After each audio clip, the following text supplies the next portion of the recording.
Hello, everyone, and welcome to the Boogie Board Tiki Bar. Today, I am joined by Joelle Kaufman. Joelle, thank you so much for joining us today. How are you?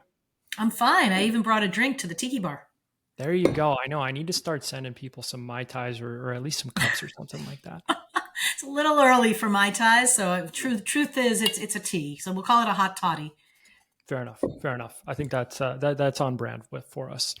But I'm excited to dive into your career. When I was preparing for this interview, you have just a lot of experience to draw from in executive roles throughout a number of industries and chapters. But I want to start at the beginning with your origin story. And one of the first things on your LinkedIn profile, in which you're riding a motorcycle, wearing a leather jacket, is reference to your days involved in a rock band. So I wanted to just hear, what that was like, and understand that part of your story.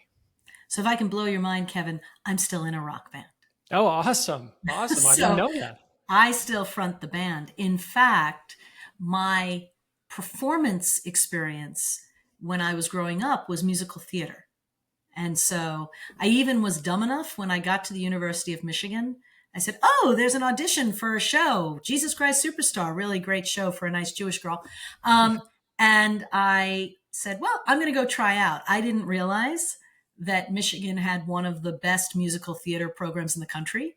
Mm. And then I made the show and didn't realize I was performing with people who would later be on Broadway or in the movies. So my claim to fame is I was on stage with Lucy Liu.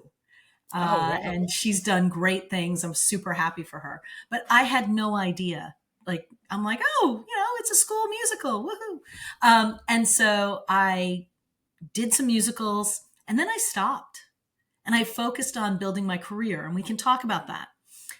When I was the head of marketing at Adify, we put in a band for a SF digital advertising group, SF Big, I think it was called, Bay Area Interactive Group, Battle of the Bands at the Great American Music Hall.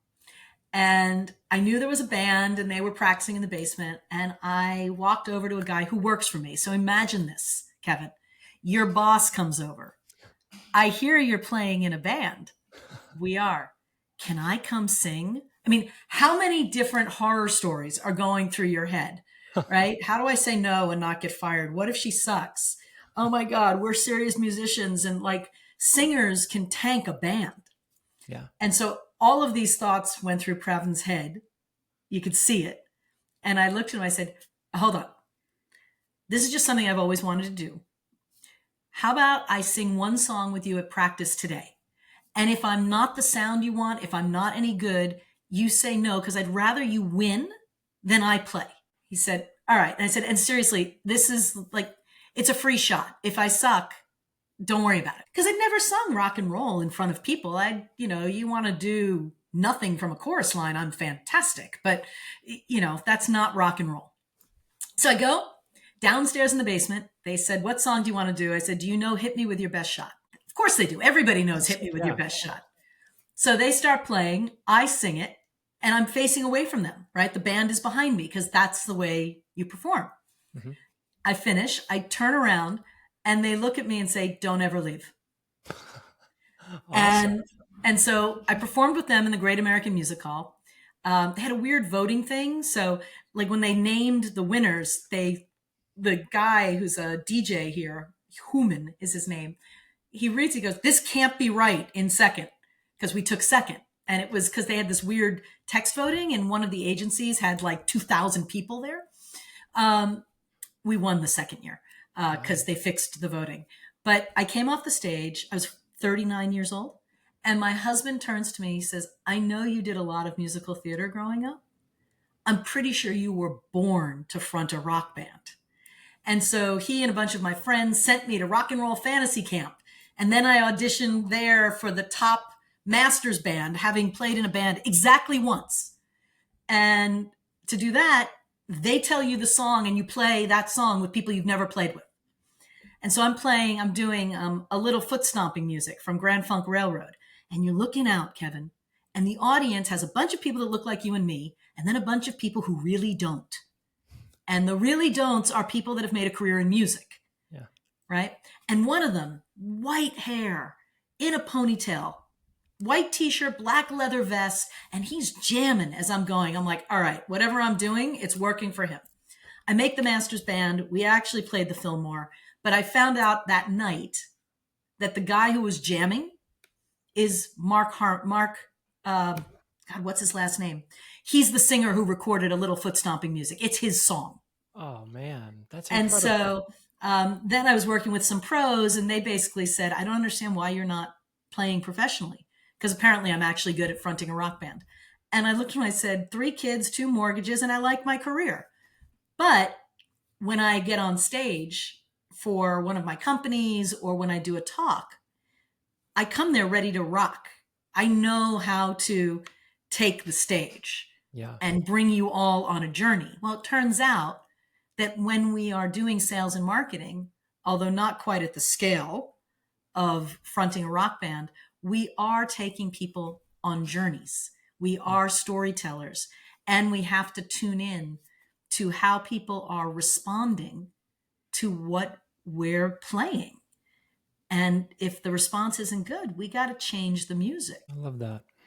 I love that. Yeah, it starts for that person that you asked to sing with as an SNL skit, and turns into a beautiful kind of other story where you're winning the competition. But what a story! But I want to go back to when you're making this decision. You said it made a decision to focus on your career. I'm curious, did you have any turmoil about that? You're clearly talented and maybe able to pursue theater or something of that realm, or did you always know that you wanted to grow in the business world? So I really enjoy creating.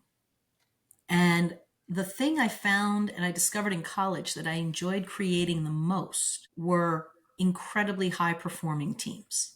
Mm. I really love the process of getting the best out of people and their teams.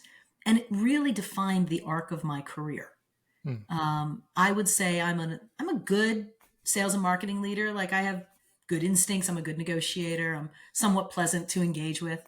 I am a great leader of people. Mm. And so I know how to get other people to be extraordinary and to function as an extraordinary team. And that, frankly, was more interesting and more exciting to me than being a rock star. It also has a way better, like, my life was more than my work, Kevin. I Yeah. knew my mother had cancer when she was 36. I knew I wanted to have children and have a family, and I didn't want to wait too long in the event that my mother's cancer, which she survived, but it did render her infertile. And I didn't want my choice to have a family made for me. And so going out and touring for 10 years or pursuing Broadway, it just didn't fit with the life I wanted to create. And having a career that fulfilled me and was challenging and exciting, and also get to have a family Yeah. that fulfilled my soul. Yeah.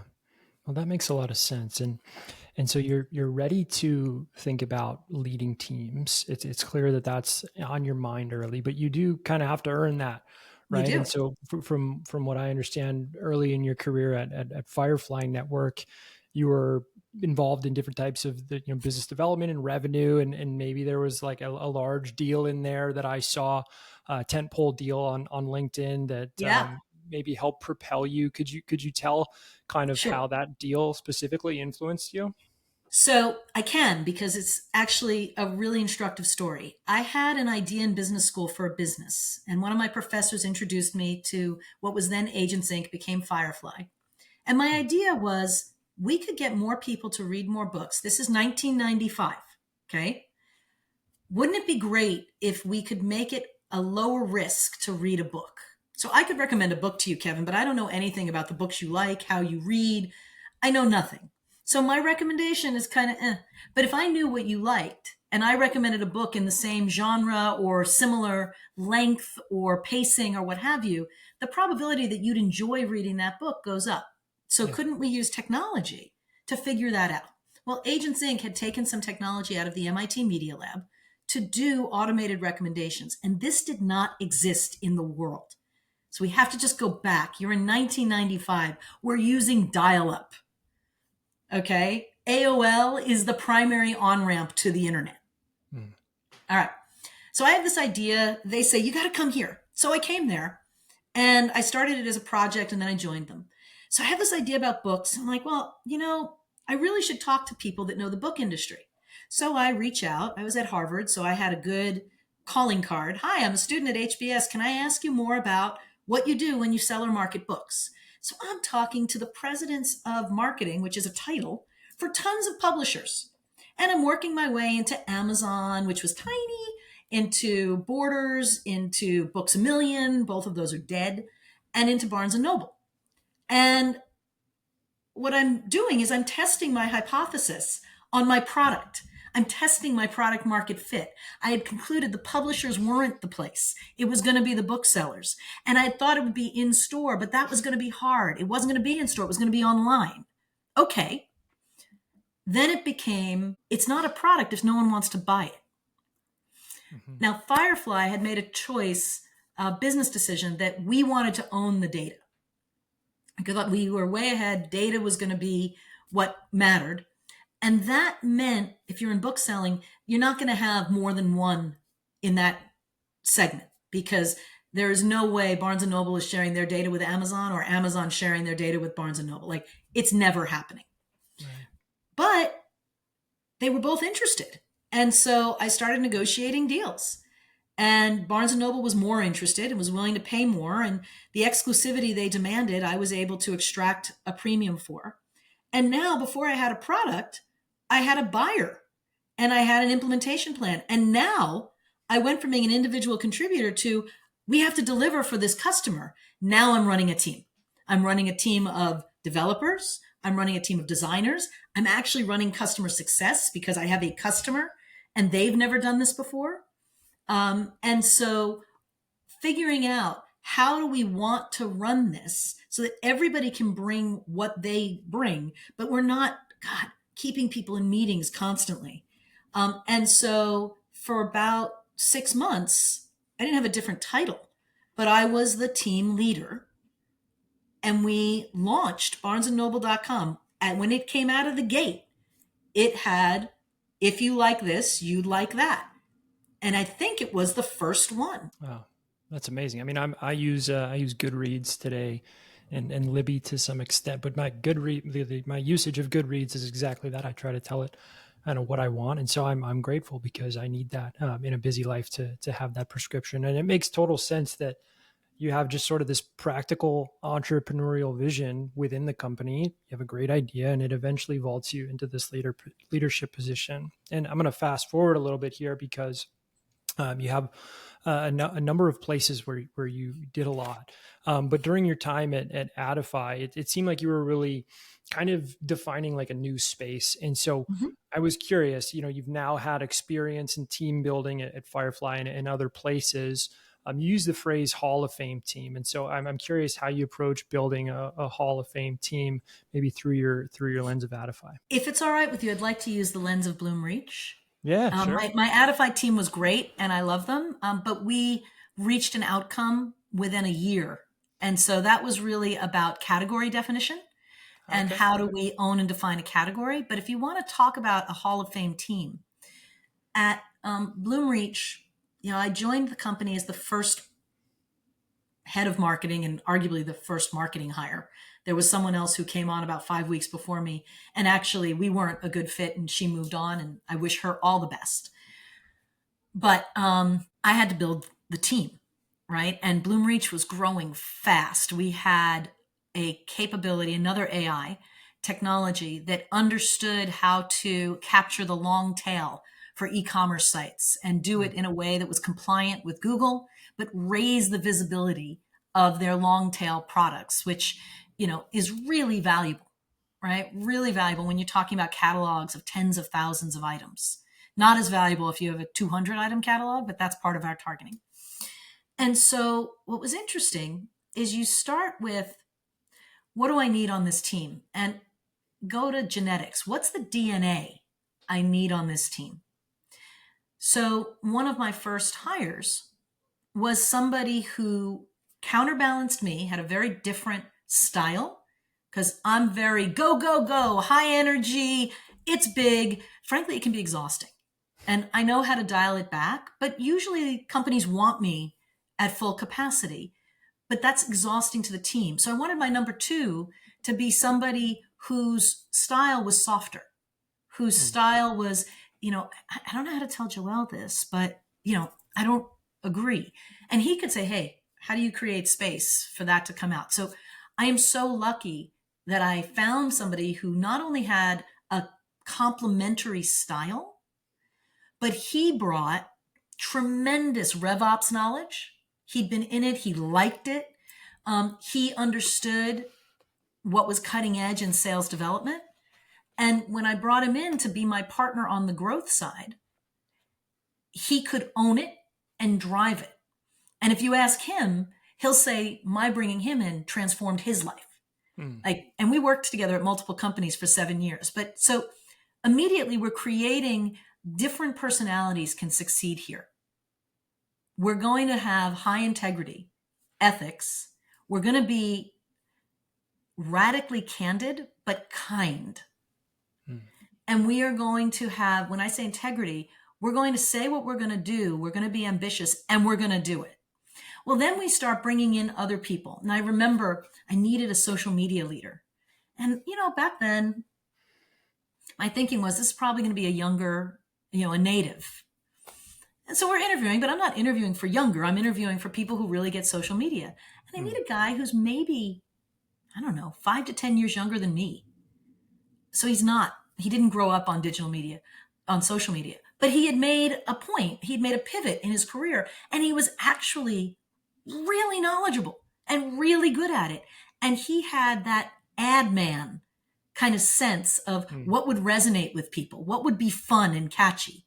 All right, so let's get him. Who cares about what we thought the profile looked like? This is what it looks like. Let's bring on, there was a woman I worked with at Adify. She was simply the most creative events person I've ever met. Mm.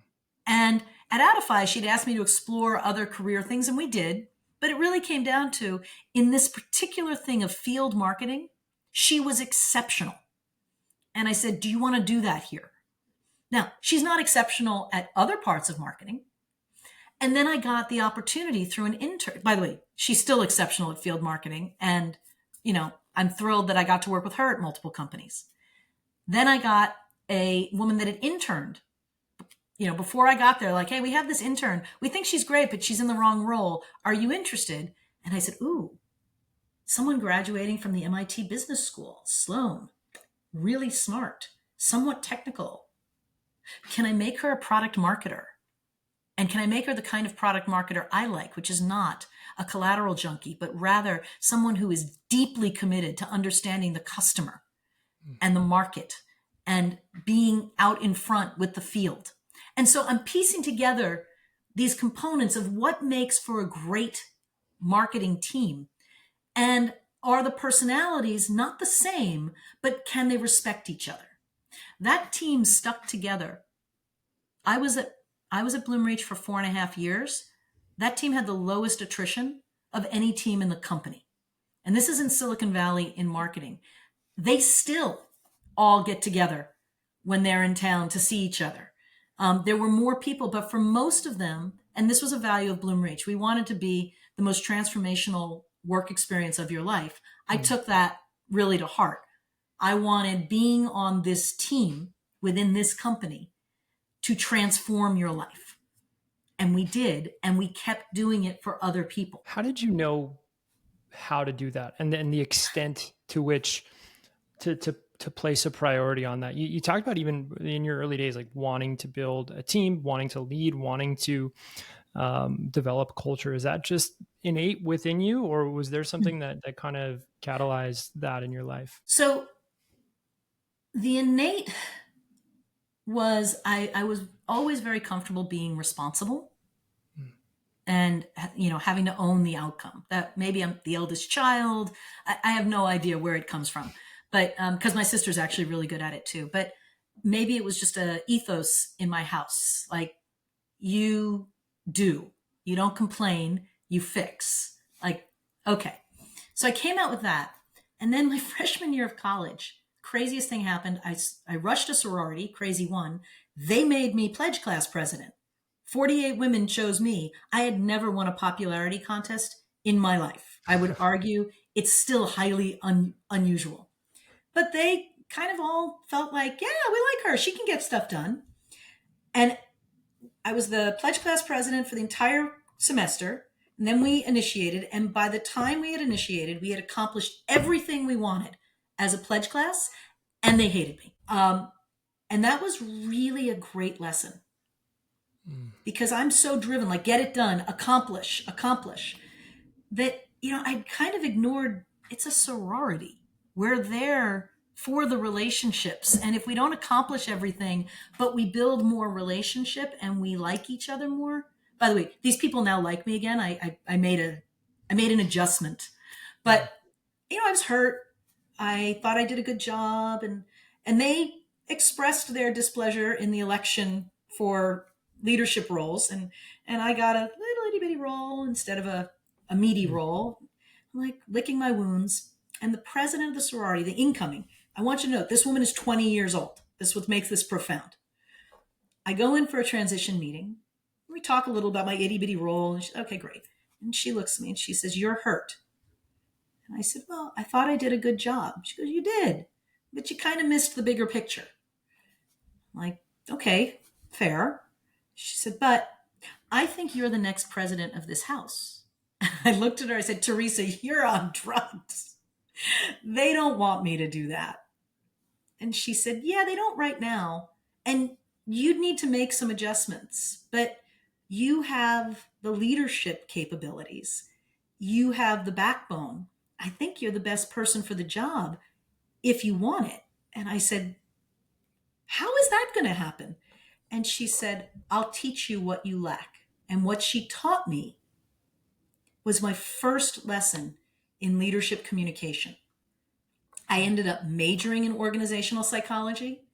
I have been exposed to multiple frameworks. I still gravitate to understanding how you're presenting and how that person needs to be heard is the superpower of leadership. I was elected president of the sorority. They don't hate me. They didn't hate me. It was a good experience. To their credit, they forgave me my transgressions as an 18-year-old. And that was the catalyst for you might have natural charisma. You might have vision, but you won't lead people if they don't want to be led by you. And the only way people want to be led is if they are seen, heard, and appreciated as part of the process. And so I got really good at something that didn't come natural. And that doesn't mean lowering your standards. My standards are really high. My teams perform at an exceptional level. But they do that because they help create the target we're going for. They're bought in. And when there are setbacks, they look to the team to help them solve the problem. And that's the kind of ethos and culture that I create as a leader. And when I work with clients, I'll say this to them. My job is not to have all the answers. My job is to ask the right questions. I love that. That's such a powerful story at 20 years old because you feel things at such a intense clip at that age, right? So when she says you're hurt, like you can just imagine a 20-year-old who's having an issue, not having an issue, but maybe feeling slightly rejected by their house, like that could be incredibly painful, and to grow from it in that regard has informed kind of an incredible trajectory. So I love that story. Getting back to the tactical side, I asked the question a little wrong earlier. When we talk about Adify, you mentioned that the story there is category creation. Can you take me through category creation at Adify? Sure. And that was the story at Adify, Bloomreach, Dynamic Signal, Workboard. I mean, that's kind of one of the playbooks, right? So category creation, and Christopher Lochhead he was Mercury Interactive, and he does, Play Bigger. I would say he's someone I've learned a lot from. Category creation is about defining a market and a need, a market being companies, buyers who have a need that is unique and you are the best to fill it. right? And you're going to create that category by being so great to solve that pressing problem. So Zendesk, people talk about their first pitch, right? Their fundraise, because they created a story about this is what you're going to need to support customers. And nothing you currently have is going to do it. It's a new paradigm.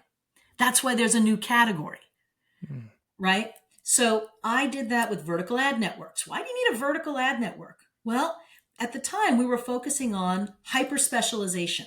The consumer now has Google. They are hyper specialized. They don't only want what Martha Stewart says about cooking. They want Smitten Kitten, and they want, Mark's Daily Apple and all these other things. Well, the problem is Smitten Kitten, Mark's Daily Apple, they can't afford to stand up a big sales force and go sell to Cuisinart a big ad campaign, right? And by the way, Cuisinart's agency is not taking calls from Mark's Daily Apple because they just don't have enough visitors. Who cares? Mm-hmm. So how do you give them scale and give Martha Stewart more to sell because they only have one homepage? So what we did is we said, look, this hyper specialization is good for publishers and it's good for consumers, but there's a scale problem. So we can fix that by chaining them together and allowing Martha Stewart's sales team to sell Martha Stewart plus the Martha Stewart Cooking Network. And all of these publishers are in it. And Martha Stewart can sell a homepage takeover for her, but also for all of these others and impressions and what have you. Now, later, as DMPs became bigger, and that's where Adify ultimately went to, people were doing that programmatically. But in 2007, you weren't doing that programmatically. You were calling on media buyers. And so we had to use our customers, Martha Stewart, other big brands, our story, and build press momentum. Because how do you reach all of these smaller publishers? Well, you have to do it at scale. You have to get their attention. And so we did. And so it was really this constant feathering of what's going to help the big publishers and create theirs, and what's going to attract the smaller publishers, and what's going to be just a great experience for visitors to those sites. And so we just stayed focused. So the first thing is you got to know what you're trying to do.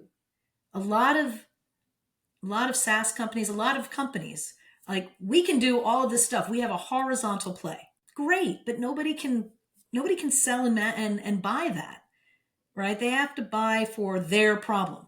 So you have to focus on who's got the biggest problem that I can solve better than anybody else. And can I create, is that a new category?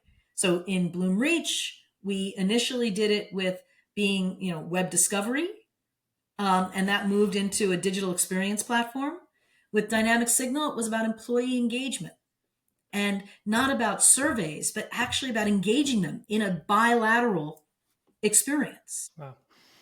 Yeah, it makes a ton of sense. And it takes such confidence to do that. I love the Zendesk example because you could see them toiling and saying, we do X. And it's the same thing they have today, another version of it, but it's not landing to the extent where it's as impactful as they know it is. And so it's such a leap of faith.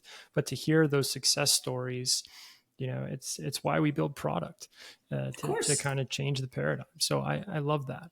I want to talk a little more specifically about Dynamic Signal. You started as the chief marketing officer, yeah, and then evolved to become the CRO, and you've handled revenue responsibilities at a number of places throughout your career. But I'm curious if you could just kind of talk about the dichotomy of roles there, and maybe how that relates to the work that you do today, and how you're seeing the role of the CRO in the market. Sure. So before I was the CRO, for the years that I was the head of marketing, I was clear with my sales partner, my CEO, and my team that sales and marketing have the same metric. The only difference is time. Okay, our sales cycles were not 3 months. I wish they were. They were longer. So if he or she was having trouble getting to their number this quarter, there's very little I can do. So I'm focused on next quarter and the quarter after to ensure they don't get in that situation, right? So I'm there to keep the pipeline, to keep you hitting your numbers. You got to do this quarter. And of course, we do some buyer enablement. We'll do product marketing. We'll do whatever we can to help you close a deal. But to really create sizable new pipeline in quarter on something that has a 6 to 9 month sales cycle, which, by the way, I'd recommend to everybody, try not to have a 6 to 9 month sales cycle. There's a lot of things that can go wrong in a 6 to 9 month sales cycle that have nothing to do with you. But, you know, if you're selling large enterprise, at Pavilion, we heard the story of OneStream Financial, right? Not a 3 month sales cycle. So there's a lot of things that can go wrong. They have a high ticket item. They're solving a big problem. You know, that's just something to be aware of. So I was always focused on the revenue number and what was getting in the way of hitting revenue. Were we bringing the wrong type of opportunities? And should we analyze that? Did we have trouble advancing the opportunities through the sales stages? Let's analyze that. Are we out of sync with pricing and packaging? Like, always looking for, where's the problem that needs to be solved? Where's the problem that we can make this better? And ultimately, we reached a point at Dynamic Signal where we just felt that we had some serious growth efficiency problems, and we had some serious retention problems. And so one of the co-founders took on the retention problems, and I took on the issues of growth and growth efficiency. And part of putting sales and marketing under one person, if they have enough skill in both functions, is you can achieve levels of efficiency because you've just gotten rid of friction. So, you know, my kickoff, I prepared a whole set of materials, and I did a trick that I'd recommend to your listeners. I created this PowerPoint or Google slide, and I had a set of questions that I wanted to go over with the sales leaders. And I'd create a slide with the question and it was blank. And the next slide was the question with my answers. But I wanted them to have the space to tell me what they think was the hardest, what is getting in the way of their success, what are the biggest problems, where are the biggest opportunities. And what was interesting is that we'd get theirs, and then the next moment in the meeting, I'd show them mine. And I was taking notes. I was creating their slide while they were talking. Mine was so close to theirs. It built a level of, okay, we see things similarly. I spent the morning with the sales leaders only, and then I brought in the sales development and marketing leaders for the afternoon so that the sales leaders had a chance to speak freely. And then we brought in the rest of them so that we could all align. And aligning is one of the primary jobs of a leader. So what's the most important problem to solve? How are we going to solve it? And everybody, from awareness all the way through to customer success, has to be on the same page about what are we trying to do and how. So we did that. And then we operationalized it, and we kept revisiting it, and we kept knocking them down. And when I said to the sales leaders, like, look, I'm not carrying people who haven't been productive for 3 quarters. Like, everyone has a bad quarter, totally happens. 2 bad quarters in a row, I'm getting worried. 3 bad quarters in a row, I'm done. And we reduced the size of the sales team because I want my sellers to have an opportunity to hit and get into their accelerators, because that's good for the whole company. I reduced things on the marketing team. This isn't working. We need to shift gears, because while that might be fun, it's not getting us the opportunities we need. One of the sales managers came to me about 2 months in. He said, this is incredible. There's no conflict between sales and marketing. And I laughed. I said, yeah, I don't have a dual personality disorder. But it was about focus and alignment. And it was really exciting. And we got great results. We still had, I think, a fairly significant product market fit challenge. And we were working around that. And if I had to do it over again, even when I was just heading up marketing, I think I would have said, hey, we need to throttle everything back and fix the product market fit problem, because we are bringing in business and we are losing business, and the balance is not in our favor. Yeah. Yeah, it's so core that what can you do at that point? I love the part about just kind of lifting the veil and showing that you have the same challenges and that you're even targeting the exact same goal, and the different time horizon is a really simple way to kind of explain the difference. I'm in my CMO seat now of my tiny company for the first time, and so I think I'm going to steal that when I'm having my conversations in the mirror. Yeah, I Um, also have a whole bunch that I rail about people that get excited about MQLs. Like I could care less. yeah, I care about sales qualified opportunities. And that means sales accepted, qualified opportunities. And, there's a bunch of friction that comes up about who created the opportunity. Look, the average B2B sales buying team has 7 people, and the average number of touches that they need before they convert to an opportunity is 11 per person. So somewhere in the 77 touches, it's pretty hard to say, you did it, I did it. yeah, We are one team. Our job is to spend a certain amount of money to acquire a certain volume of revenue. That's what we have to do. And we have to look at how everything impacts that. But we know that 70% of buyers don't want to talk to a seller at all. So, how do we help our buyers be sellers? How do we help our buyers get educated? How do we meet them where they're at? So, our sellers have to learn how to be more like marketers, and our marketers have to learn how to sell. absolutely. Absolutely. And so I want to talk about the work you're doing now and what you're seeing in the market. You have a really rich set of experience across sales, across marketing, across executive leadership, different types of companies, high growth. And now you're seeing a number of different clients, and you're in the market, perhaps working with CROs. I don't know exactly who your main relationship stakeholder is, but can you take us through the work that you're doing today and some of the top trends that you're seeing in the market that interest you? Sure.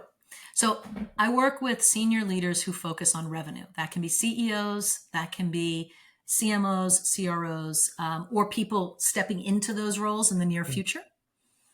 I don't really care about the stage of company, although seed stage, where you're just trying to find product market fit, I can help you figure out who to target and how to find the urgency triggers. But mostly that's you're then going to have to go do some work and get some momentum. But once you are starting to think about how do I operationalize, how do I scale, how do I do this effectively, that's where my Curveball Crusher program is for those leaders to help them develop their approach. So I use the metaphor of a curveball. My son is a baseball player. I have watched more baseball than I ever could have imagined, and I cannot hit a baseball.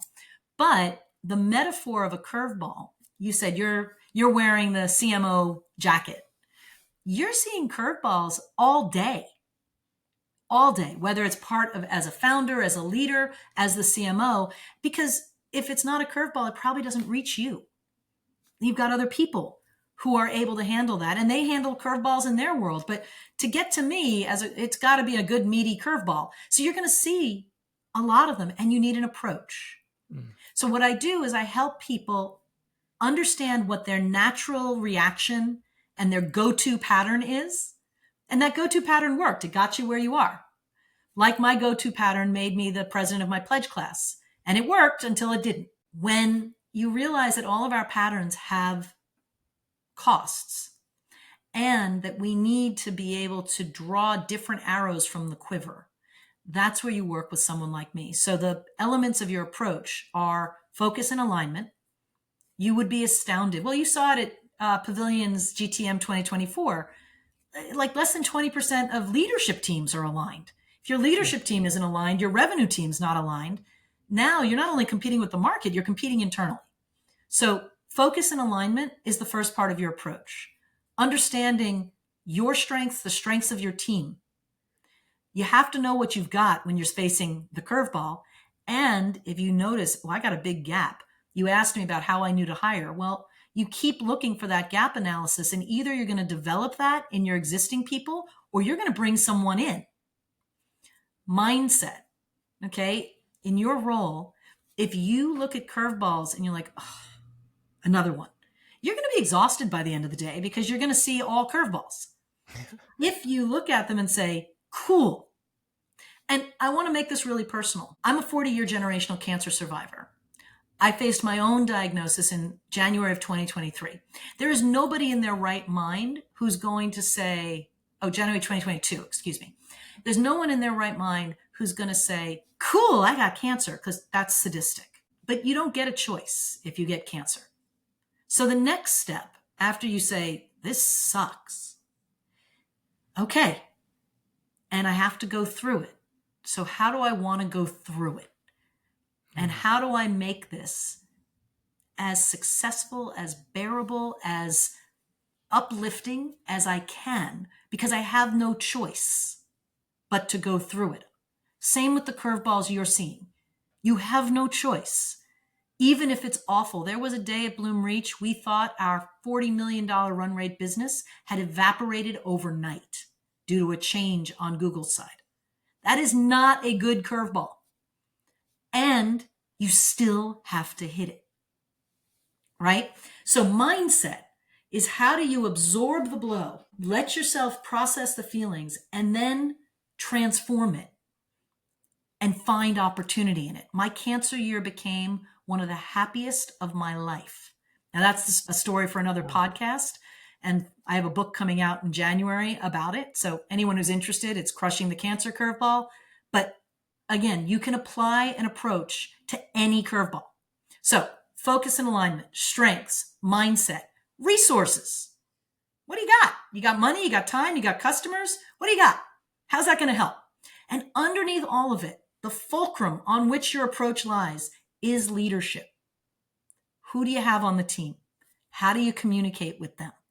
What's your commitment to them and to the company? Because when you're facing curveballs, you are communicating, and people are feeling all kinds of feels, and you've got to help them process and them focus, lean into their strengths. And what I tell people from baseball, the thing about curveballs is they are always moving slower than they appear. So your knee jerk that I got to do it now, you don't. You have time to consider your approach, explore, ask a few questions, and then with confidence, swing. And if you miss, swing again. Wow. Well, that's an incredible note to end on.